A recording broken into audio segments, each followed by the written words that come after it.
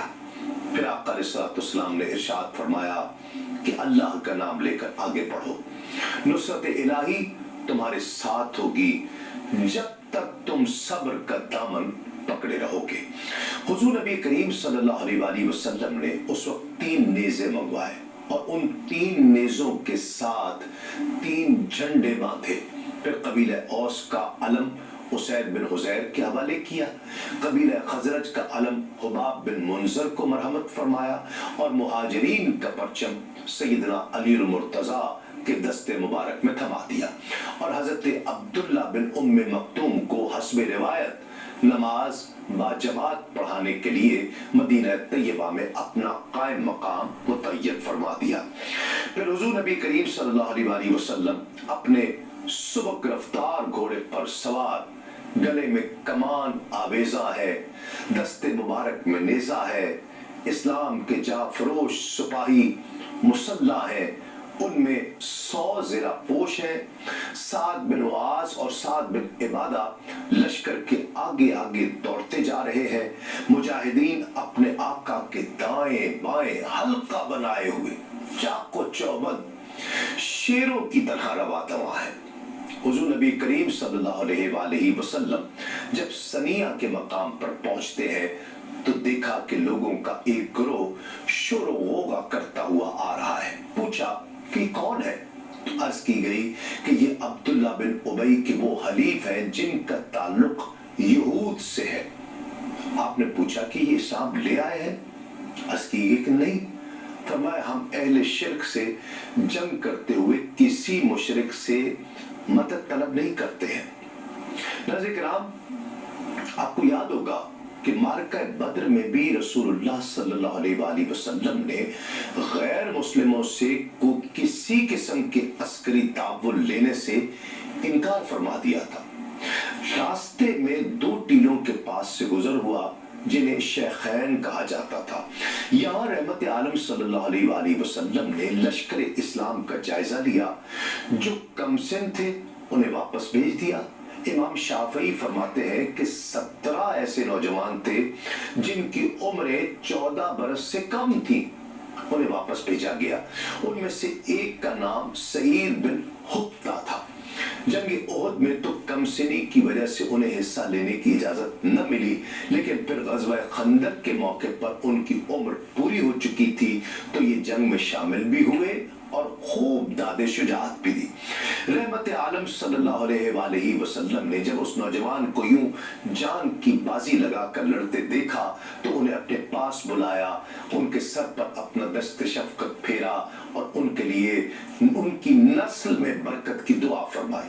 اللہ نے اپنے محبوب کی اس دعا کو یوں شرف قبولیت عطا فرمایا کہ مورخین لکھتے ہیں کہ حضرت سعید 40 بھتیجوں کے چچا، 40 بھائیوں کے بھائی اور 40 بیٹوں کے والد تھے، اور انہی کی اولاد میں سے اسلام کا وہ جلیل القدر فرزند پیدا ہوا جس نے اپنے علمی کارناموں سے دنیا اسلام بلکہ دنیا علم کے گوشے گوشے کو منور کر دیا۔